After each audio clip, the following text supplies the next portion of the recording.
Well, last week I was confused as to whether or not we were meeting on Friday. And today Yep, we are meeting and we did meet on Friday, but today we're meeting Friday, but we're meeting early afternoon instead of our traditional 6 o'clock time. exactly. An early afternoon, Friday, summertime, life is good. So I think we should have a better introduction though. I'm Ted Gerard. This is John Mercer, and we're the Triathlon Mythbusters. I think Yeah, really.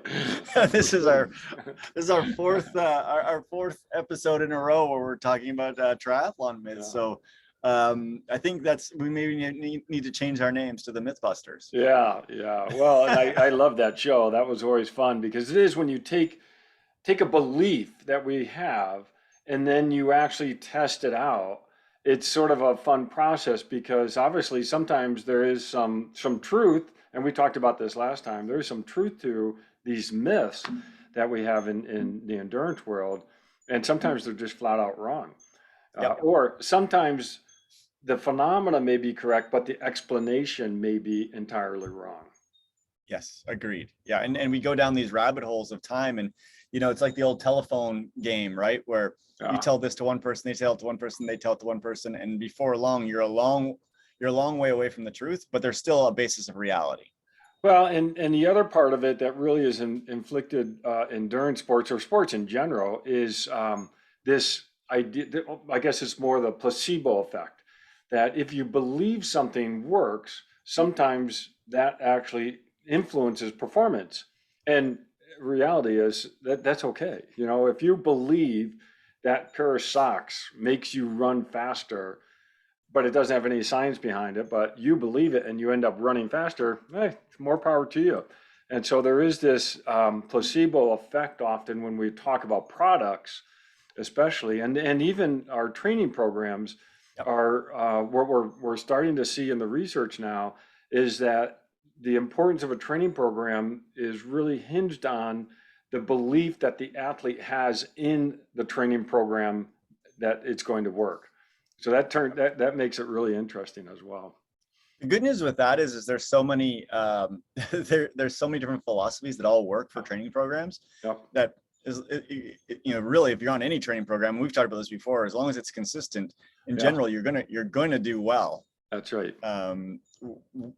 Whether you get all of the little dials turned exactly right, it Yeah. doesn't matter. If you believe Yeah. that they're turned right, I think that's you're exactly right. I think Well, that's a and what's critical funny part. is, the science is sort of catching up to what we say. In the real world, we say trust the process, Yep. right? And that has been around for so long. Well, that trust in the process is in essence saying you should believe in the program, and that belief actually is really important to the success of the program. So these two things sort of go hand in hand. Yeah, no, I agree. And I think sometimes when we get into especially programming that is um just like a written down program, like you go into the internet and you just get this program, Yeah, yeah, it's hard to have a belief in it, yeah, right, right. right?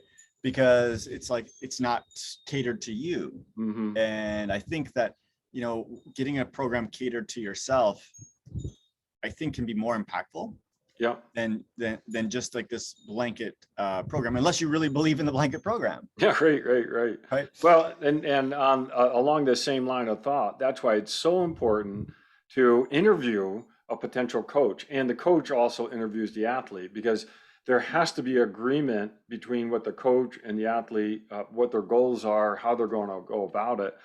I've talked with athletes sometimes and they start asking me questions. Well, why is my coach telling me this? Or I disagree with this approach. And I'm like, well, why are you paying that coach if you're going to just disagree with the coach?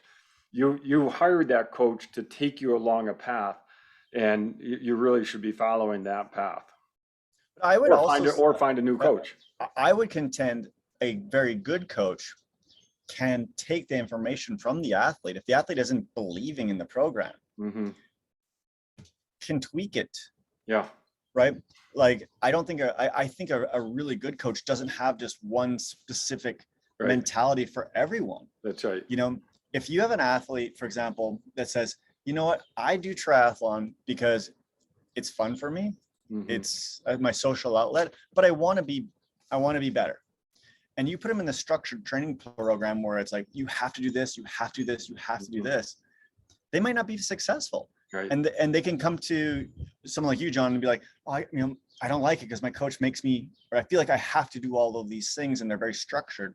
Mhm. Instead of going to the coach and being like, you know what, I want to have more fun with this. Right.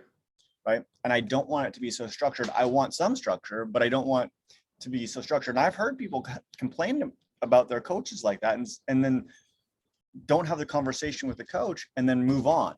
It's like, Mhm. well, if you have the conversation with your coach, and if they're a good coach, they're going to listen to you and like, okay, you need a different program. And maybe they don't have the ability to have that. And Mhm. so that's when, yes, they should say, you know what, move on to a different coach. Right, right. Well, totally spot on, and I think that's where you need to spend time on this coach athlete relationship and to get it right, because then everyone benefits, and it's not there's and you've said it, there's no one size fits all for folks, but different coaches have different approaches and different athletes have different needs. It's just a matter of finding that match for you. And actually, we got our first comment here. Thoughts on coach versus an online program. And I think this sort of fits that same vein. It could work. It can work for certain people. There's certain people that really benefit from having, some sort of detachment from even interacting with a coach. And other people want to have more of that interaction with a coach. And so it really is a matter of figuring out what your needs are as an athlete and then going from there. I know I've signed up for an online training program at one point, and I actually, what I learned from it was how to program some of my workouts over the week, and that was valuable for me. I didn't have any interaction with the coach, but that alone was valuable for me. But others may not have that value. Yeah, I think there's intrinsic value in both. Hmm. And and I think, trying both is a good idea. But then again, if you really want to, I think, have the best success, having a relationship with somebody, I think, is important. Hmm. Like we were just talking about, like, well, how can you have your coach make alterations if the alterations are an online robot? Yeah, yeah, right, right, Right. right. And you're like, hey, what I need is I need more fun, or I need more Yeah, structure, or I yeah, need this, or yeah, I got COVID yeah, and I need to come back. How do I come back from COVID? yeah. Or I have a hamstring injury. How do you suggest I proceed with that? Hmm. Hmm. And an online It's a program resource. Yeah, no, can't do it's that. no. But I still think that they can be very, very good. And like when I started out with an online program, Hmm. and it was very blanket, and it taught me basic structure, Right. and ultimately, like, how do you fit things Hmm. in a week, or whatever scale you want, or a month. So yeah, I think there's benefits to both. Yeah, no, totally. But that's not what we're going to talk about. But Nope. thank you, Maria, for that question on the online versus, I guess, in-person type of coach. But and I know a lot of in-person coaching has now gone to more remote type of structure, and so there is this sort of hybrid model there as well. So Yeah, but I think it's remote with feedback. yeah, Right. Yeah, I think that's what we're seeing. Because yeah, most people cannot afford a coach, right, like a true coach, that's going to be at every session, yeah, right, following you along on a motorcycle as you're hmm, yeah, as you're riding your bike, and yeah. Looking at your um, form and yeah, do all going that. to every swim practice, and running with you and watching your run form, and like where a lot of people consider that like a true coach, Yeah, yeah. right? And even checking in every day, like, and Hmm. truly checking in. Not, I know there's some coaches that kind of use this online platform that literally automatically checks in, Right, right. right? But like actually having a conversation every day, Mhm. most people aren't doing that. Yeah. Yeah. So, It's anyways, a lot of that's a good work. question. Yeah. It's a lot of work. It's a lot of work, but yeah, Let's talk about some. Oh, go ahead. yeah, I was just gonna close with that. It mattered. What's all important is getting to that start line and feeling confident that you're gonna have the best day.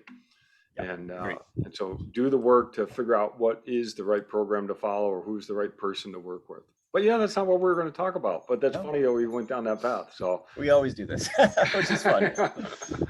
so we're going to continue our now what is it? It's fourth. It's the fourth one on Our fourth myths. one. And we're going in reverse order here. So now we're going to do swimming myths. Yep. Yep. So you found this blog from myswimpro.com, Yeah. and I really like this one. And we'll just start with the first one, and I really like it. You have to be in really good shape. Oh, these are all swimming. So to swim well or to swim, you have to be in really good shape. Right. So what do you think about this one, John? Well, I think what's interesting is when you get in the water or you hear people starting off with swimming, they're like, oh, I could barely make it one length, or I could barely make it, down and back. And I think that translate into this idea is that you've got to be in good shape. But that is probably more a technique issue versus an in shape issue. And so there is a matter of learning how to swim effectively, and it's not necessarily a fitness issue. So no, I don't think you need to be in really good shape. And frankly, if you do, start off and you could do 50 yards, you do 50 yards, and then the next time you do a little bit longer and a little bit longer, and before you know it, you're at 1,000 or 2,000 or whatever it ends up being. Yeah, no, I agree. And the thing that I always think of is I see some of these kids swimming, and You're jealous. they're not strong. Yeah. They're not cardiovascularly super, that fit, but man, can they swim fast. Right. Right. And so I think that, technique is so much more important. We have, I swim in a swim group, and there was a guy that used to join us, and he was a former Olympian. And he could not come for 4 or 5 months. Yeah. Right. And jump in and be in the fast lane. Yeah. Right. And not fit. Yeah. Literally not fit. No. And so that tells me you do not actually have to be that fit to swim. There's a lot of technique to swimming. Yeah. Remember when we used to do corporate, our corporate challenge. Yeah. And we'd go do the swim competitions. Yep. And I always remember, because there you get all different types of people doing corporate challenge, and they're not swimmers. They're often just people working at a business, and they were talked into doing the swim challenge. And I remember going, and I could always pick out the 1 or 2 people who were ex-swimmers, and they have a pot belly, they look out of shape, but they go swim a 2:05 or 200. And I'm like, yeah, there's a lot of truth to what you're saying in terms of knowing how to swim is maybe more important than even how fit you are in terms of how fast you're going to go. Well, and if you take one of these ex-collegiate swimmers, yeah, and they can swim, let's make it easy, like a 220, 200, right? For them, that's like going for a walk. Yeah. Right. They're not running anymore. Right. And it's kind of like, you could have been a runner your whole life, and maybe take 20 years off. You can still walk. Yeah. Right. Like that's the effort level for this is. So I think that it is an interesting thing. And now if you don't know how to swim, so your technique is really poor. Yeah. And your fitness is really poor. Right. Then you're correct in what you first said, as far as can you do 25? Can you do 50?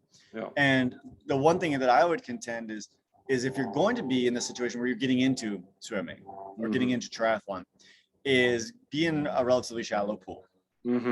Right. And some of the pools we swim in Las Vegas are really deep.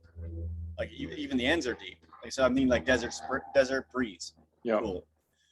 But like where we swim normally at Palo Verde on the shallow end, you could stand up anywhere. Yeah. So even if you can only swim 15 yards, and you got to stand up and stand there for a second, and then do another 10 yards and get to the end and stand, you can eventually increase your fitness even by doing that.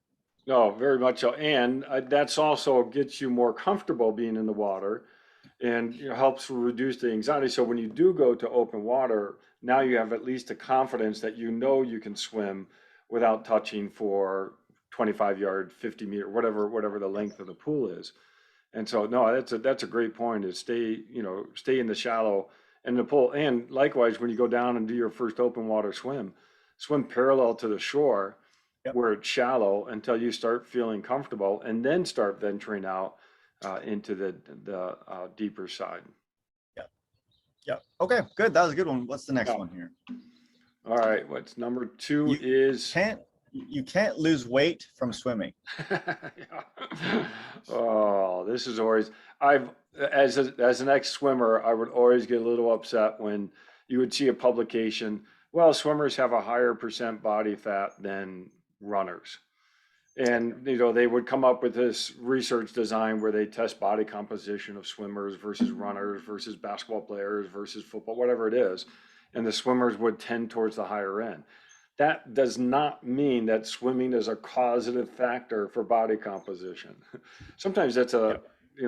that's a cultural issue or a body type issue that you start gravitating towards one sport over another for some morphology reason. Being tall in basketball certainly helps, or smaller in gymnastics, and maybe having a little bit more tissue that floats is probably a good thing for swimming. But yeah, no, this Well, one sort of has this fingernails does on the mean, yeah, chalkboard for me. yeah. But it does, to some extent, there is some evidence to say that, an hour of swimming does not burn as many calories as an hour of running, right? Or does not burn as many calories even as an hour of cycling. Right. But it's still, you're still utilizing energy, right? To do this. So, I'm just looking at the metrics that after, when I looked at this, I looked at some of my metrics Mhm. and the calculators that I use say for an hour of decent swimming, I'll burn 500 calories. Right, right. Whereas an hour of decent running, it's 600 to 700. Same with biking. It's about Mhm. 600 to 700 calories. Yeah. So it's not much. I mean, it's 20, 15, maybe 15% less. Yeah. But still, that's a lot of calories. If you can swim for an hour, let's hypothetically say you swam an hour a day every day. Mm-hmm. That's still a pound a week Yeah, of right. basically fat Yeah. you could been utilizing. So this is 100% a myth. Well, and let me add a little bit to that. You're right about the amount of calories per time, uh, and that's partly because swimming is a non-weight bearing activity, and so running obviously is going to use the most calories in time because that's weight bearing, and then cycling, and then ultimately swimming. But the other thing about it is that how many days a week can you do the activity? How sustainable is the exercise over a period of time, and then also the intensity of the exercise as well. And this is where sometimes you go and watch people swim, and they're just sort of taking their time because you can float and you can Yep. support yourself. And so, funny thing is, we've done a lot of research on running in the water as a alternative to running on land, mostly for rehab, but also for training. And what we discovered is, as people, if you just let them go and run in the water, they're going to end up taking it easier than if they're running on land. And so Yep. all the physiological markers are lower when running in the water when you just tell them to go run in the water. And so only when you get purposeful with running in the water to include those high intensity efforts does that running seem to translate well over to running on land. And so that is part of it as well. This is where there's a little bit of truth that humans were inherently lazy. And if we get in an environment like water and we can float, maybe we take it a little easier. So Oh, so you're 100%. That's 100% true.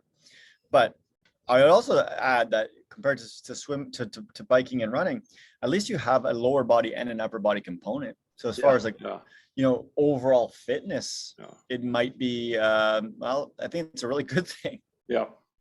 Well, and I know in my, here anecdotally, my training is really based on having good swim fitness. And I use swimming really as sort of my marker for fitness. And then the next is running and then ultimately biking. But I really think for me, having good swim fitness sort of translates well over to the other sports. Agreed. But that's total anecdote. Next And that's how myths start. All right. What's the next one? You don't sweat while swimming. I love this one. It depends where you're swimming. Yeah, that's right. I'm going swimming tonight in La Jolla with the San Diego Triathlon Club. Yeah. And I don't know how much I'm going to sweat, to be honest with you, Yeah. because the ocean's still pretty cold down here. No, I love it. And actually, I remember this is one of the first questions I asked when I started getting into sports science was I was curious as to how much a swimmer sweat during exercise. And that led me down the path of trying to figure out core temperature while swimming and so forth. I never actually did any experiments in that space, so it's interesting. But yes, you do sweat, you do lose fluids during exercise, and you know, a lot of times you want to replace them at some point. But it is an exercise where you can build up your core temperature, and you're spot on. It does have to do with what the water temperature is. Yeah, the water temperature and your effort level, right? Like if you're just taking it easy, you know, Yep. let's say you just jump in and you do 1500, nice and easy aerobic, and the water is on the cool side, you're Hmm. probably not going to sweat that much. Yeah. Right. If the water's a little warmer and you're doing 100 repeats and you're doing them super hard, you're gonna sweat more. Hmm. I think we've all, not everyone, but most triathletes have done enough where they've done some sets like that, and you finish like the third or fourth set, and you pop your head out of the water and your head is hot. Yeah. Yeah. Well, that tells you you're going to be sweating as soon as Yeah. you're starting to feel a little warm. You're going to Hmm. definitely be sweating. And then if we think of like an Ironman race like Kona, where the water is warmer, Hmm. it's a real factor. Yeah. You especially those people, you're in there. Well, anyone that you're in there between an hour, let's say an hour and a half, you're not replacing anything, Right. and you definitely are sweating. Hmm. And so getting out and then getting onto the bike when the bike is already going to be hot, you're Yeah. going not only be behind in calories, but you're going to be behind in hydration. Yeah. No, that's great information. And you know, you may lose as much as 8 ounces of water for every mile that you're swimming. But again, it's just as you said, it depends on the water temperature and the intensity that you're going. But it can be significant, and that's spot on for a triathlon. Is that you may be getting out, you're most likely getting out of the swim, and you're already behind on either And I, hydration or calories. and I would add that if we're near that wetsuit limit, so Yeah. let's say it's a 76 wetsuit limit and it's 75, and you're Hmm. doing an Ironman and you're in for that amount of time, you're probably going to heat up. You know, Yes, and and I know you've here's done a lot of work on this with core temperature. this is where we've started to get in, and we need to continue this work. And now that we're getting out of the COVID era, hopefully we'll be able to do that. But some of the initial work we've done on core temperature swimming in a wetsuit in a pool is that during a 1,000-meter swim, core temp did not change. But skin They don't. temperature did, We didn't do skin right? temperature. Oh, Yeah, we no, didn't. no, that Okay, would well be cool. that's Yeah, what we need to look at, because if no. skin temperature does raise, Mhm. then maybe what's happening, and I'm just throwing this out there, is we are sweating, Yeah, right. and it's doing something. No, that could be. And the other part was a methodological part that I'm concerned about is pushing off the wall in a Yeah. wetsuit. Sometimes you can get water down inside your wetsuit, which is cooling. And so now you know, whatever heat you did generate just got cooled off after each length. And so we're in the process, it's almost published. We totally recognize that's a limitation of the study, but we wanted to at least get the conversation going and the science going in this space where we're looking at what happens. Because on one hand, it does make sense that your core temperature doesn't go up. And the reason for that is, and we've talked about this central governor model, is that you may have a sensor in your brain saying, don't get too hot. Yep. And so if you start exercising and you're wearing, you know, clothing or wetsuit in this case, that keeps you warm, you're going to start slowing down to prevent that core temperature from going up. And so on one hand, it does make sense that you're not going to, if you're allowed to just sort of swim at your own pace, that you're not going to build up core temperature. But if you're in a competition and you're trying to outbeat someone else to the next buoy or the finish line, well, now that's a different factor that comes into play. And now you may be overriding that thermostat. So the core temperature monitor is the one that I have, that goes on your skin. Yep. It actually measures skin temperature and core temperature. Okay. Okay. So I could look back at, I wore it in a few races last year. Look back at skin temperature versus versus the core temperature. And while I had a wetsuit on, I'll go back and look at that. And then the next race I do, I'm going to be wearing it. I didn't wear it in the last couple races, but I'm going to wear it this summer. No, that's good. And I think this is where it's going is I think there's going to be more devices looking at core temperature in real time that you can monitor because I've suspected this has been one of the problems with GI problems in long distance events is what's going on with core temperature. Let's see, we got a couple of comments related to this. Most of the energy new swimmers, this is Bob, most of the energy new swimmers expend is in stress and anxiety. I think that's a really good point is that we do get anxious, especially as a new swimmer, not just swimming, because maybe we get anxious before a swim workout, but also the open water part. And we know that if someone does get in trouble in the open water swim, it's usually in that first 200 meters of the swim. And he's right. Like anxiety can cause an increase in the metabolic rate. Yeah. And then Maria adds thoughts on swimming in cold water. And yeah, cold water is that's definitely where the wetsuit comes in handy in terms of thermal regulation. And the wetsuits are quite effective at keeping warm. I have a colleague that has been measuring core temperature. I think he started doing skin temperature too for athletes doing the Norseman, which is, water temp 55, definitely below 60 degrees. And you can see athletes maintaining their core temperature for a large portion of the race. It is interesting though, the longer the exposure, the more risk of core temperature going down. And so that's something to keep in mind. If you are swimming a longer time for a race, you're definitely going to want to be paying attention to your core temperature as you go along. So I'll tell you what, tonight when I swim, I'm going to wear the core temperature monitor. Yeah. Oh, that'd be cool. And we'll report back next week because I don't know. I think it's low 60s, like maybe 60. Oh, you're going in the ocean? I'm going in the ocean. All right. But I'm wearing a thermal wetsuit. Last time I was here, we podcasted when I was post-hypothermic because I was wearing my normal wetsuit right. And the temperature was 57. Yeah. It's about 5 degrees warmer and I'm going to wear my thermal wetsuit. So hopefully, well, anyways, I'm quite interested to see what the core temperature does. Yeah. And I'll be swimming, not racing hard, but I'll be swimming decent. It's going to be like an hour swim. So. Oh, that's super cool. Yeah. Yeah. No, I want to hear about that. All right, so what was that one? That was you don't sweat while you're swimming. That is a myth. You do sweat while you're swimming. So make sure you're hydrating before your swim and you're hydrating after your swim. Some people put bottles on the edge of the pool to drink. I know there's a coach out there who would famously say, you don't get to drink during an Ironman. You don't swim, so you can't drink during a workout. I don't know, take it for what it's worth, but that you do need to hydrate before and after a swim. That's why I swam and now I got my water. I'm hydrating.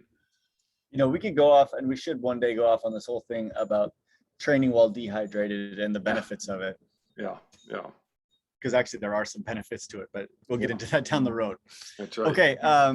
So next one, you are supposed to hold your breath while underwater. I love this one too. This goes in lots of different directions. Do you hold your breath? Maybe a little tiny bit when I push off the wall. Yeah, but not in a triathlon. Yeah, right. And not in a normal swim. Basically, as soon as my head gets back in the water, I'm slowly breathing out. Yeah. And I hope that's right. That's what I've been instructed to do now. Yeah. But I think that I see this a lot in people that are relatively new to swimming. Is they do hold their breath underwater. Yeah. So, I mean, what's the right answer? So if you look at swimmers at YouTube, or underwater video of people swimming, you will see most of the time a pretty steady flow of air coming out of the mouth and or nose. And the idea is not to hold your breath even when your face is in the water, but to allow for air to continue to come out and exhale. Holding a breath is typically not a great thing, even outside of the water, because it's not your body's built to bring air in and push air back out, and so you want to avoid disrupting that rhythm. But in swimming, where this is translated over to is hypoxic training, and sometimes it's contrived hypoxic training where you swim and you don't breathe for 3 strokes or 5 strokes or 7 strokes. And so that's how this myth sort of, the first thing that I thought of, oh, they're going to talk about, not breathing for a certain number of strokes, which ends up being, the history of swimming is including a lot of that. But it's that ends up being more what's called a controlled breathing swimming or controlled frequency of breathing phenomenon. I could talk for hours about hypoxic training and swimming and swim coaches and me arguing with them. Yeah. Yeah, well, So this is one of the myths that is ingrained in swimming is to yeah, do a lot of those types of drills. And on one hand, and this is why it's a myth. And on one hand, there are some truths to it in terms of how the breathing pattern may be interfering with the swim stroke. yep. And that's why someone came out with and designed that snorkel that comes off the top of the head to avoid having to turn the head to breathe, because when you do that, sometimes that technique's not good, and then it disrupts the stroke and so forth and so on.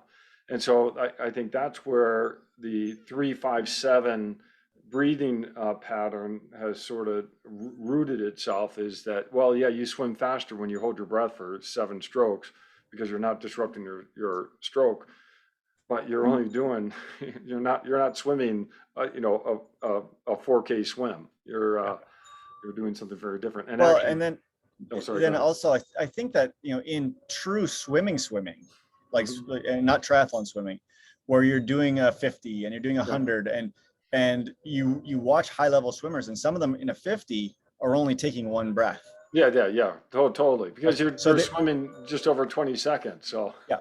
So and breathing actually does slow yeah, people down. that's right. This is true. Mhm. But in open water swimming, Yeah, right, that doesn't exist. The limits are actually getting oxygen in and yeah. carbon dioxide out. And so the question I always ask these coaches when I was getting into this, I'm like, would you ever prescribe me, if I'm going to run a 10K run, to hold my breath for a certain amount of that time? Mm-hmm. Mm-hmm. Yeah, Or when I'm riding my bike, should I just like hold my breath so I learn how to be yeah, be hypoxic, and I learn how to basically live with more an yeah. acidic environment in my blood? Right. And I think And that's where this is a good example of a myth that maybe there's some benefit to this controlled frequency breathing, but it's not as explained in terms of what you're talking about, holding your breath, getting a city, all that. It may be more about breath awareness. In fact, I actually saw a study because I wanted to go back and brush up on a couple of things before we talked about this. I came across a study where they did a controlled breath training condition for one group, and they actually got better at running. And even though they didn't talk about it, the first thing that popped in my head is, well, it's controlled breath awareness. And once you start becoming aware of your breathing pattern and become purposeful and you don't hold your breath, that may actually translate well over to terrestrial or running on ground. And so I thought that was really interesting. there is I've seen some research on this. This was a while ago that was looking at 400-meter runners Mm-hmm. and doing some stuff where they're actually working on breath holding. And the Mm-hmm. idea was to actually cause an acidosis, Yeah. because during the final 100 of the 400, you really are in an Yeah. acidic environment, Yeah. and Yeah. basically being able to withstand it Mm-hmm. and potentially have your body buffer a little Right. bit better. So I mean, there are some cases for this, Yeah. but I think you're right. It's so ingrained in the swimming culture. Yeah. My swim coach right now, she's relatively new to coaching, and she just does what her typically does what her coaches did. And I'm like, Yeah. Right. okay. So I gave her a project. I said, hey, here's what I want you to do. You want to be a good swim coach? Yes. I'm like, I want you to find the research behind Yeah. why we do hypoxic, Right. why swimmers do hypoxic training. Yeah. And she couldn't find anything. Yeah. Like, No, as far it's amazing. Yeah. yeah, and so she went and talked to some of her old coaches, and they told her why. And Yeah. these are these are how myths are perpetuated, right? That's It's like they're passed down from coach to coach, or coach to athlete to Yep. coach to athlete. And yeah, so that being said, don't argue with your swim coach. They really But don't like it. but see, this is one where I think by doing the different breathing sets, what you actually learn is breath awareness. Yeah. And I think that's really important for triathletes, because how many times are you in a competition and you're swimming and all of a sudden you get hit with a wave Yeah. and you can't get a breath when you were supposed to get a breath. And now all of a sudden you can go down a real, a bad spiral and panic and ultimately get into trouble in the swim. Whereas if you have that good breath awareness, you're like, okay, well, I can go another stroke. And I'll get a breath then or something. No, So I think I agree with you on that. if a coach says, hey, we're going to do, hypoxic training and, do 3-5-7 or whatever it is, that's great. But know that the benefit is probably breath awareness, and that can actually be the good thing, not necessarily a physiological response.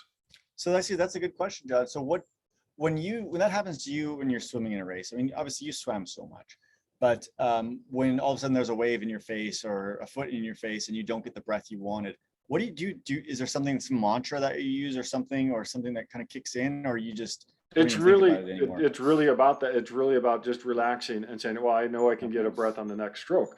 In fact, the way I swim, I typically breathe every side, but I also incorporate breathing one side and then on the very next stroke, getting a breath on the other side. So doing this quick in-out breath.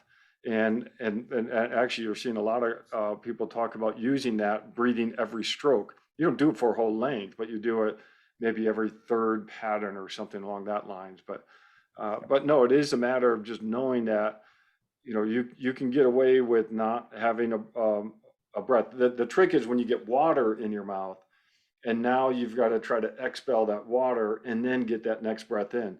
And if it's an open water swim, there's times that you just say, well, let me just do some breaststroke, get set, and then get going again. And I do kind of with you, like same as you. I just say, okay, relax. Yep. Maybe don't swim. Maybe for the next 5 strokes, don't swim so hard. Yep. Right. So then you'll slow down your metabolism just enough, Mm-hmm. so you'll be able to catch back up. Yeah. Because you miss one breath, that's all you missed. Mm-hmm. And even if you miss 2, Mm-hmm. right? I slow my cadence down just a little bit. Yep. And then catch back up, get my breath going again, and then start back Mm-hmm. up. But I just try and keep calm. I think that's a really big one on that. No, in fact, actually, we talked with an athlete recently about just that. Is that in that first couple of 100 meters, he was getting kicked and his goggles came off, and what he did is he just swam to one of the paddle boards and hung on and just sort of reset and then got going again. And that's, that was really great to have that awareness to go to whatever aid is out there. Okay. Next one. Love it. All right. You should wait 1 hour to swim after eating. I've heard 30 minutes. Oh, I've heard an hour. Yeah. So now I don't think the folks with Michael Phelps and Subway would agree. Yeah. All right. This one never made sense to me, even as a kid. But the whole idea was that the myth was you'll cramp. Yeah, that's exactly it. Right. Cramp where? Yeah, right. Like, since when does food cause cramping? I don't know. Well, because what was explained to me a long time ago, well, that, blood's going to go to your digestive system. This is what we talk about with endurance exercise too. And now it's not going to the muscles and you're going to cramp and then you're going to drown. And it just, no. This one is just simply not true. Now, is it best practice to eat a big meal before? Absolutely not. No. Yeah, that's right. But and definitely not alcohol and swimming. No. But here's the thing, same thing. Like, so I went for a little run this morning, and I timed my breakfast. I don't eat my breakfast and then go for a run. Yeah. Right, because it's not comfortable. Like, right. You got the food in your stomach. It's just not comfortable. Mm-hmm. And it's the same with swimming. Like, an hour before, I'm not going to sit down and go to have a Big Mac and French fries. It's just not what I'm going to do. But that being said, I'm going to fuel myself. That's right. Appropriately. Even if you think about it, even in triathlon. Yeah. if you didn't eat an hour before, eat anything or bring in any calories, that's a missed opportunity. Yeah, that's right. Totally. And if we even go into some different open water competitions, they have a 5K swim competition, a Yep. 10K swim competition. And to be successful in those competitions, you need to fuel along the way. You need to take something in Yep. along the way. So no, and that so it's not like you're taking it in and then waiting to keep swimming. No, you're doing just as we do in any endurance sport. You take that fuel in that you can digest and process quickly and easily. The one thing that I would tell people is just really watch your fat intake, Mm-hmm. right? Because that is definitely slows down digestion. Mm-hmm. So, if you're going to have like a Yeah. pre-swim meal, let's say an hour before, carbohydrates, a little bit of protein, Yeah. and I would really try and avoid a fatty meal. And Yeah. not that I would avoid fat normally. It's just at that time, because you don't want basically the contents of your stomach sitting there. That's right. And hard to digest things. Yeah, So, yeah, and all then right. So potentially acid reflux. I gotta go backwards. Chris posted a question or a comment. I started breathing during a run like I breathe during a swim. The idea being that instead of big labor breaths, that you control your breathing on steps, just like strokes. Spot on. And that's exactly what that research paper that I mentioned, it was really getting to is that if you get breath awareness, you don't only apply it to swimming, but now you apply it to running. And I'll tell you, I do that as well when I'm running, and I'm sure you do as well. It's, exhale on these two steps, inhale on these two steps, and so forth. And you get that rhythm going, and that can actually help, propel you going forward and just get a good rhythm and a good pace going. I'd read some stuff about this, and actually, it's an anecdote that I've used even with some of the athletes that I've worked with. Is if they get side stitches Mm-hmm. to actually come up with a breathing pattern like this, That's right. stepped breathing pattern, Yep. and because some of the thought is that they have dysfunctional breathing basically when they're running, and I can't say I've seen any research particularly on it, but anecdotally, there it seems to do the charm. So I think Chris is got a good thing going there. Yeah, and on the side stitch, and again, I haven't looked at the research on this, so this is interesting, but what I've understood the side stitch being attributed to is cramping of the diaphragm, which is that muscle that goes up under your rib cage. And if you're starting to breathe too hard, that diaphragm is getting ischemic, it's getting cut off from blood in a certain area. And so to alleviate that, exhale hard. And if you exhale hard, that alleviates where the diaphragm or repositions the diaphragm and allows blood flow to occur. That's the idea and the proposed mechanism. I don't know if I'd have to go look at the research, see if that's actually the case. Yeah, I don't know. But if you have a side stitch, try forcibly exhaling hard. And and the other thing is usually your side stitches come in the early stages of getting fit versus when you are fit. Although a triathlon, there's some, once again, this is more anecdote stuff, and I've never seen numbers on it, but it's happened to me. Is if I overbike a little bit too much, especially if I'm in the time trial position, when I get up and run, I get a side stitch, and I think it's from being in that closed down position, right, for too long. But then again, I mean, it's maybe more anecdotal because and it's only ever happened to me when I was really going hard in, mostly it's happened in Olympic racing where I've been really going hard in the time trial position for like an hour straight. But well, try to get off and exhale hard and see if that helps. Exactly. Okay, myth number 6: clear water is clean water. Yeah. Well, what does that say about Lake Mead? And well, and Lake Mead is clean. Yeah, except when we were down at our race, it was pretty murky where we were getting in the water because you're getting all that silt that's coming up, and it doesn't look too good. But here, I can tell you, like down in the ocean, I was listening to the local radio because I'm trying to figure out where to swim. Yeah. And they're talking about that Imperial Beach is going to be closed and Coronado Beach is going to be closed maybe for a good part of the summer because of bacterial coming up from Mexico. That's right. But the water looks gorgeous. Right. You can't see, bacteria or viruses in, say, some bacteria in the water. even swimming pools, right? We've seen swimming pool closures even in Las Vegas Yeah, because of different bacterial infections that are bacteria, and the water looks crystal clear. yeah, right. No, You that, know, so I think yes, I think that is it's important, especially if you're open. In my opinion, if you're open water swimming, is to do a little research. Um, mhm, you know, maybe the ocean is good because there's good reports all the time, but lakes, and I mhm, know we don't have a lot of lakes, we Lake Mead, but some of the smaller lakes, they don't get regularly tested, and it may right. look, you're off camping somewhere and you see a lake, oh, I'm going to go swimming there. No, It may not be a very good no, choice. or, I've done a lot of open water swimming, a lot of different places, but I always like to know, is it swimmable? Yeah. Like, actually, my wife and I were looking at 70.3 Rwanda. It was like, Okay. and I was like, wait, where do you swim? Yeah. Crocodiles, hippos, and so we quickly, Googled and searched on the swimming of the lake that the race is being held at, and it's a very common place to swim. So you can't tell from looking at the water. It is good to look into where people swim, uh, so you aren't getting into water that is unhealthy to swim in. And we have our hot springs down here near Hoover Dam, and Yep. you just don't want to put your head underwater there. Yep. It looks good, but it's not necessarily healthy. So yeah, All and right. and Next. Oh, and you're go ahead. right. Swimming pools, they're testing all the time, and they're super Yep. clear, and so Yep. you can't tell until you use the chemicals to figure out what's in there. Okay, that one's pretty easy. Bit 7. Chlorine turns your hair green. Not me. I know. Never happened to me either.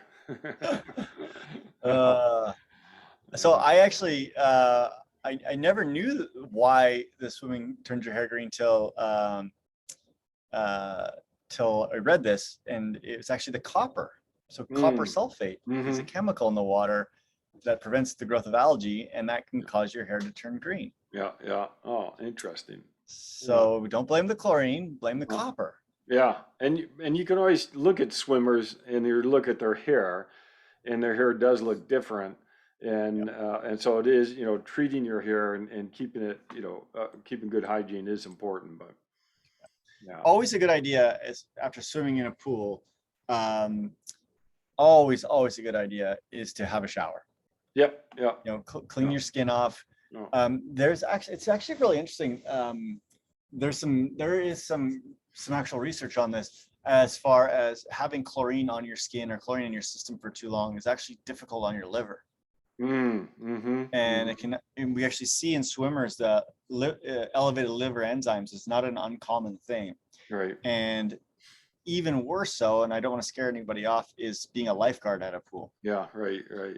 And we're seeing that, especially people that have been lifeguards for long periods of time of indoor pools, they do have elevated liver enzymes. Yeah. And they think it's because of the exposure to chlorine. So getting it off your system, a good idea. Well, chlorine gas kills you. And Exactly. there are lifeguards that have died because of the way that they've released some chlorine gas on accidentally, obviously. And there has some research. I didn't go back and look at this research, but there is research on the air that swimmers are breathing, when they're at the side of the pool. And there has been a concern of whether or not that air is healthy enough for a swimmer. That's partly why I love swimming outdoors, is Yeah. you just have that good air circulation to begin with. But I don't recall the outcome of some of those studies. But All right, these are quick ones. So next one, peeing in the pool is harmless. don't pee. Don't make the pool so cold. No. Yeah, right. No, it's not in the pool. Lake. Yep. There's so much water there that everything gets diluted. But yeah, not the pool. The pool is not the place to relieve agreed. yourself. Yeah. And, and definitely don't poop in the pool. no, for sure. It's happened to us a few times when we're doing swimming, and then all of a sudden they blow the whistles, and everyone's got to get out of the pool, and they close the pool down. Some kid pooped in the pool, and it's like, oh man. I know. Not so bad when you're already an hour into your hour and a half swimming, and you get a little bit left of your main set, and they kick you out. It's like, it's okay. Yeah. It's okay. But yes, don't That's where you get the message, the pool's been closed due to a biohazard. And it's like, oh, exactly. come Yeah. on. But no, don't pee in the pool. There's bathrooms nearby and get out and so forth. And I know the tendency is that no one's And gonna get out in the know, middle but of that main set when things are really hard. yeah, that's right. You look at your coach and like, oh, That's sorry, right. coach, I gotta pee. Yeah. That's where you get in trouble. Okay, myth number 9. If you didn't learn how to swim as a child, you have no hope. Yeah, again, this is one of those myths where there's a little bit of truth to it in that Yeah. we have this phrase adult onset swimmer.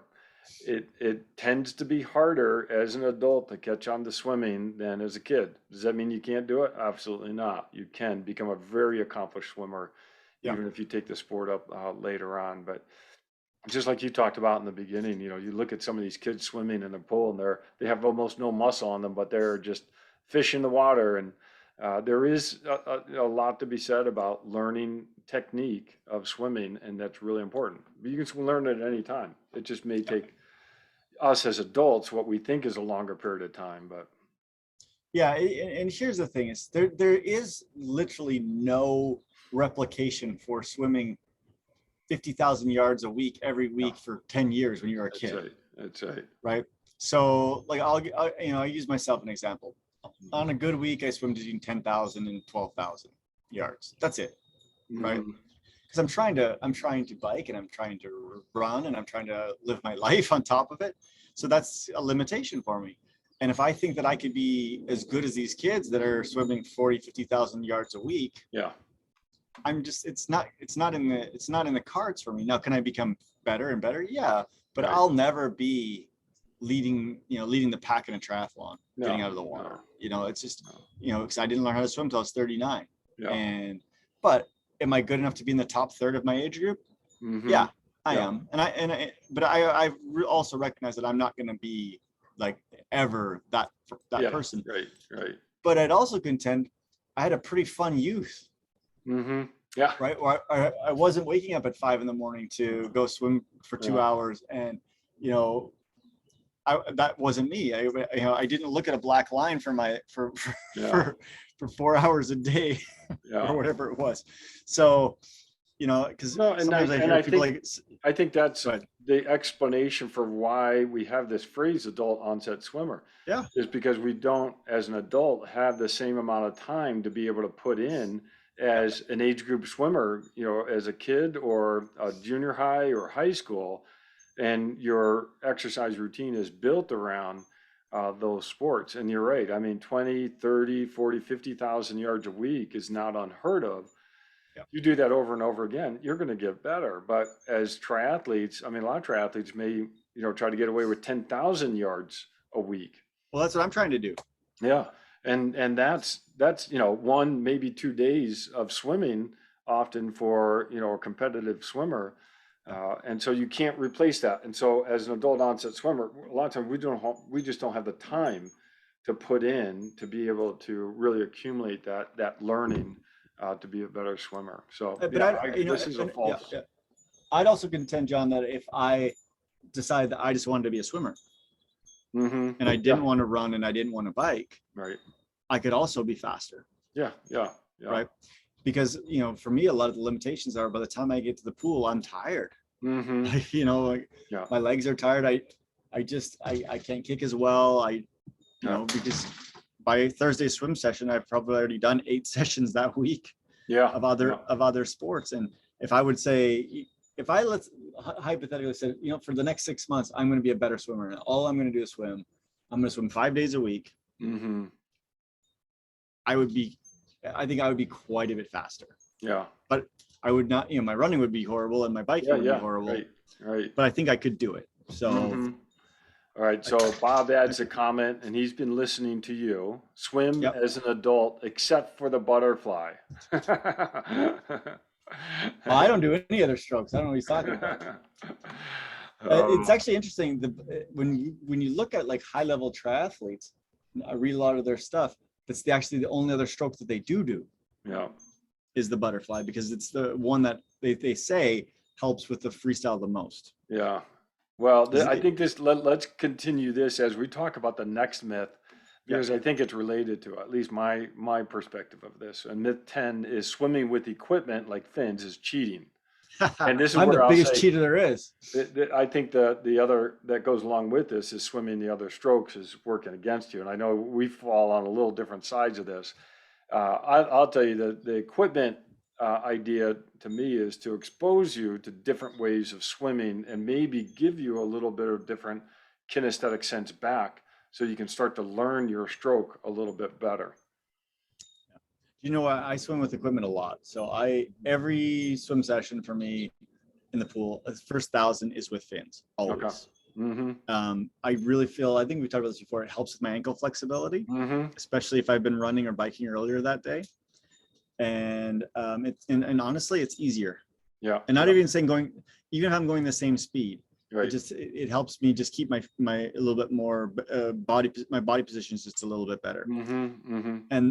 And then I do a lot of work with buoys and paddles because it's kind of the same thing. It's like, you know, I only have so much time, Mm-hmm. and if I can get a little bit more resistance Yeah. Yeah.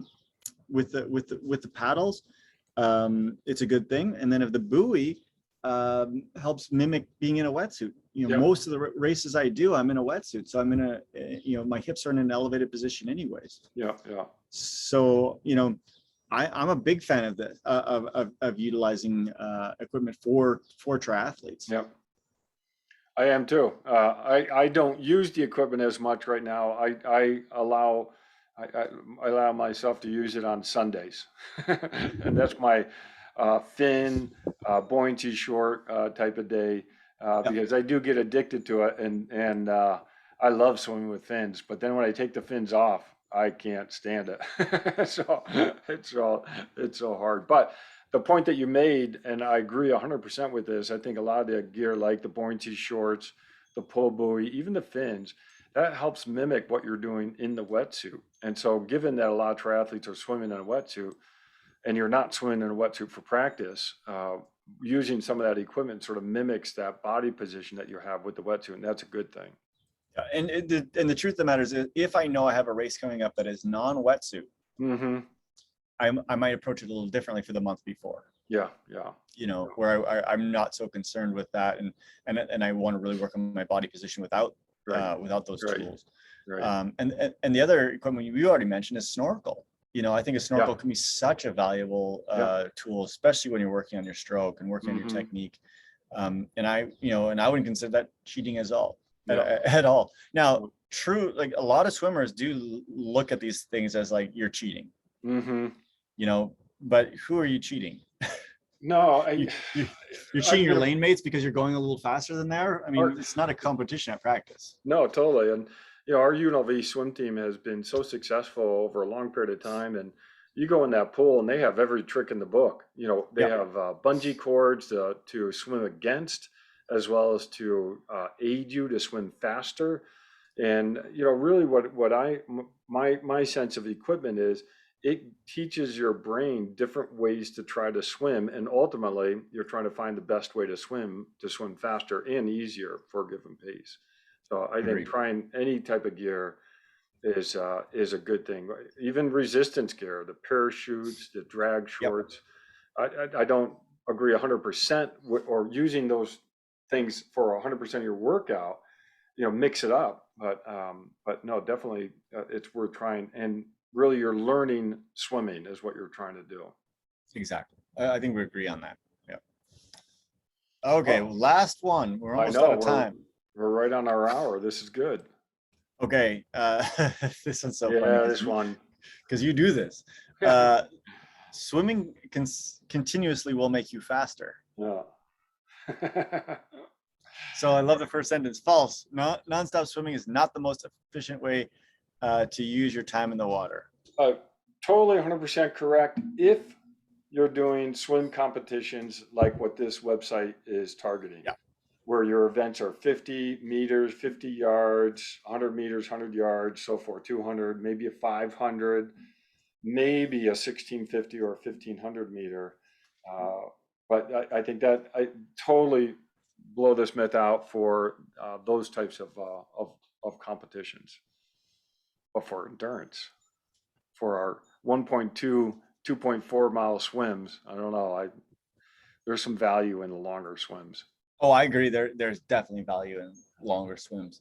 But then the other side is that if you're swimming long and your technique breaks down, Yeah, yeah. and then you're swimming poor, Yeah. I think it might be better. We talked about this before with Yeah. swim planning to do, let's say 200s, take 20 seconds, 220 seconds, Yep. and just enough time to re-engage your brain. Yep. And Yep. just enough rest that you're like, okay, I can get back to good technique. And I think especially with adult onset swimmers, technique is so important that if you're swimming long but you're swimming with poor technique, it might not be your best Yep. thing. No. But that being said, I still think it would be great to do, you should be doing long sets at least once a week as a triathlon, like 400s, 500s, 600s, whatever. Even as I get ready for a race, if I'm going to do, let's say, a half Ironman, I'll do the full 2K Yeah. straight. Yeah. Just do it and really work on the technique, especially in that second half. Holding good technique, keeping the distance per stroke as high as I can. Because that's for me is the biggest thing. My distance per stroke goes down quite significantly in the back half of a race. Yeah. But if you focus on it, you can hold it just a little bit longer, and those are all things that you need to basically go long to recognize and to fix. Yeah. No, that's good. And so, yeah, no, I'm right there with you. And I think at least, doing that long swim, whatever, once a week, once every other, whatever it is, you need to have that experience of being able to swim continuously, in my opinion, for an event. And it'll just make you a little less anxious on race day as well. I think that's what I see. Our community goes down to the lake very frequently to practice that continuous swim where you're not even, touching a wall for an hour or what have you. And I think that's really smart to do that. Yeah, I agree with you, John. I think it's really important that if you're going to be doing a triathlon, especially a distance triathlon, that you get in and you can swim the distance. Now, it also says swimming continuous will make you faster. Well, no one said you necessarily have to become faster. Right? Let's say you've talked about this a lot. Like you can do an hour-ish Ironman. Yeah. And by just swimming consistently, and you do a lot of long swims, you're not getting any faster, but you're not getting any slower. Right. Well, and then the other part is you're going to hopefully translate to being faster on the bike if you're not so exhausted coming out of the swim. Exactly. Yeah, I completely agree. The more efficient of a swimmer you are at a longer distance, you're not going to be tired getting on the bike. Yeah. I gotta be honest with you, I've never been tired getting on the bike. I'm just so excited to get out of the water. I'm just like, wow, survived another one. I survived another one. Oh, I love it. Oh, this is great. Okay, so I don't know. Is there such a thing as myths for transitions? I think what we need to find next is triathlon myths. Yeah. So we've done swim, bike, and run. I'm sure there's some very specific triathlon myths. So that maybe next week we'll do triathlon myths. Yeah, that'll be good. Or if someone's listening and wants to find a link to triathlon myths, shoot it and post it, or send us a message. So that's awesome. Great. Oh, it's been fun. Yep. All right. Well, hey, have a good weekend, and we'll see you next week. All right. Sounds good. Talk soon. Okay. Bye-bye.